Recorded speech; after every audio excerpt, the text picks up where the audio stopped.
1:15 p.m. This is the Sri Lanka Broadcasting Corporation. The news edited by Catherine Pereira and read by Geethanjali Ramnaika. The headlines. A 50-megawatt wind power plant will be established in Mannar. The Interim Secretariat presents a copy of the draft of the Commission for Truth and Reconciliation Bill to the Chief Prelates of the Malwathu and Asgiri chapters. The CID and the Central Bank probe an 8 billion rupee fraud defrauding over 22,000 victims. A project to uncover hidden artifacts and structures dating back to the Polonnaruwa's urbanization era gets underway. The 10th National Scout Jamboree declared open by the President. WHO team to travel to Sri Lanka to help eliminate leprosy. Foreign news, Pakistan election, PMLN and PPP reach an agreement on coalition government. News in detail. All approvals are in place to invite bids to establish a 50-megawatt wind power plant in Mannar Island on a build, own, operate basis by independent power producers (IPPs), according to the Power and Energy Ministry. The proposed power plant will be an extension to the Mannar Wind Park development by the Ceylon Electricity Board (CEB). Once completed, the agreement will be signed between the CEB and the selected IPPs for the construction of the power plant. The Cabinet has granted approval to the proposal presented by the Minister of Power and Energy to establish a wind power station on the Mannar Island. The station will operate on a BOO basis, that's Build, Own, Operate basis, with private sector investors selected through a competitive process for an operational period of 20 years. The Interim Secretariat presents a copy of the draft of the Commission for Truth and Reconciliation Bill to the Chief Prelates of the Malwathu and Asgiri chapters. The Interim Secretariat for the Truth and Reconciliation Mechanism recently presented a copy of the draft of the Truth and Reconciliation Bill to the Chief Prelates of the Asgiri and Malwathu chapters. Dr. Asanka Gunawansa, the Director General of the Interim Secretariat, led the delegation. The Most Venerable Tibbatu Eowave Sri Sumangala Mahanayaka Thera of the Malwathu chapter and the Most Venerable Warakagoda Sri Jnanaratana Thera of the Asgiri chapter agreed to review the draft bill jointly and provide their comments and observation concerning the same. The Mahanayakas are briefed on the progress of the reconciliation process by the officials. The Criminal Investigation Department and the Central Bank of Sri Lanka have initiated separate investigations to apprehend a man and his wife who are alleged to have defrauded approximately 8 billion rupees from around 22,000 individuals across different parts of the country under the guise of establishing a trading community. According to a large number of complaints received by the CID and the CB, about 22,000 people in different parts of the country have been caught in this fraud, which is very similar to the fraud in a pyramid scheme, a senior official said.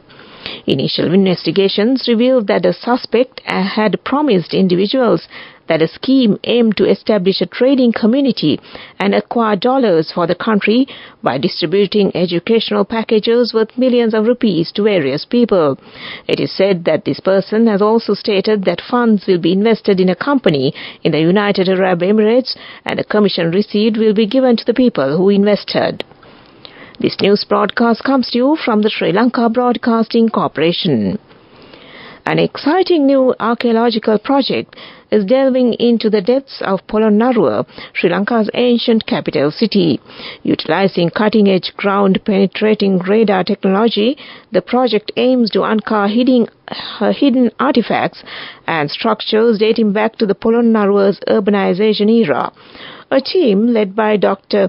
Keir Strickland of La Trobe University is delving into the mysteries of the ancient city of Polonnaruwa using a combination of cutting-edge technologies. Their project aims to unveil the city's development, urban form, and the factors contributing to its rise and fall. Dr. Strickland described the exciting findings made with ground-penetrating radar, GPR. And I quote, "This technology has allowed us to detect buried remains of ancient structures without disturbing the site.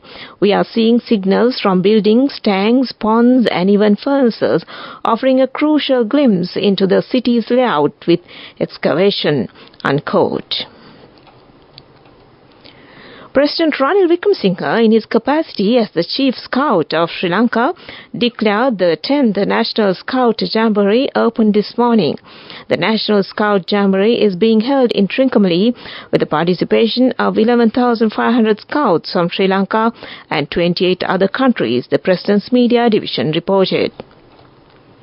And that ends local news for now.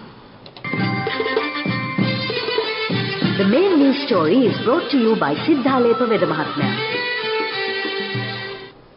In the main news story, a special medical team of the World Health Organization WHO specializing in leprosy is scheduled to travel to Sri Lanka in March. According to the anti-leprosy campaign ALC, the WHO will be helping the local health authorities to create a roadmap to eliminate leprosy from Sri Lanka over the next 10 years. Speaking further, ALC Director Dr. Prasan Ranavira said the number of leprosy patients found in Sri Lanka has significantly increased, and that was the main news story.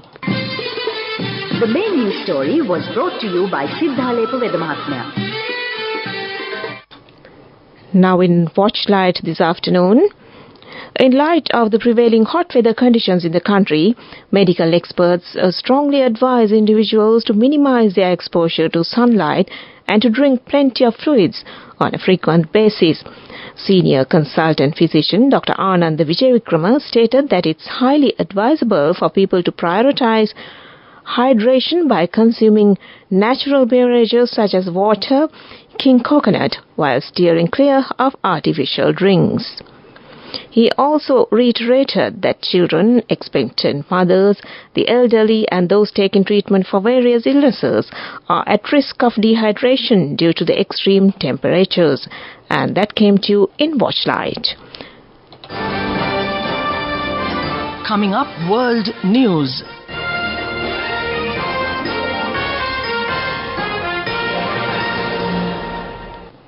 Headlines first. Pakistan election, PMLN and PPP reach agreement on coalition government. Israel-Gaza, China condemns U.S. veto of call for immediate ceasefire at the UN. Farmers protest, India farmers say barricades won't stop Delhi march. Two political parties in Pakistan have reached a formal agreement to form a new government following an election mired in controversy. The Pakistan Muslim League Nawaz will be backed by Pakistan People's Party (PPP) in a new administration, they jointly announced. Both parties won fewer seats than candidates loyal to jailed former Prime Minister Imran Khan on the 8th of February. On X, Mr. Khan's PTI party branded the coalition mandate thieves. This movement alleges the vote was rigged to keep his supporters out of power. China has sharply criticized the U.S. for vetoing a UN Security Council resolution demanding an immediate ceasefire in Gaza. Beijing said the move sent the wrong message and effectively gave a green light to the continued slaughter. The White House said the Algerian proposed resolution would jeopardize talks to end the war. The U.S. has proposed its own temporary ceasefire resolution, which also warned Israel not to invade the city of Rafah. Protesting Indian farmers are resuming their march on capital Delhi after 4 rounds of talks with the federal government failed to end the deadlock. The farmers, who are demanding assured prices for their crops, are coming prepared with months of supplies. Delhi's borders have been fortified with layers of barricades, concrete blocks and barbed wires to stop their entry. But protesters have warned they would use heavy machinery to push through. Today, visuals from the Shambhu border between the neighboring Punjab and Haryana states showed thousands of protesters preparing to push past barriers using bulldozers and earth movers. Back to the headlines of the world news. Pakistan election, PMLN and PPP reach an agreement on coalition government. Israel Gaza, China condemns U.S. veto of call for immediate ceasefire at the UN. And farmers protest. Indian farmers say barricades won't stop Delhi march. And that was world news, and up next is development news. The highway project that links directly the port of Colombo, Port City and the Katunayak Airport is expected to open in October this year. 85% of the construction work of the project has already been completed.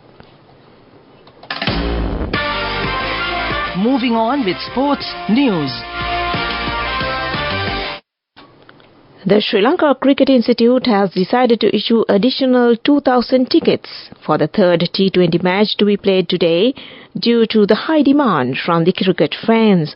Large queues can be seen from this morning to purchase tickets. And that was sports news.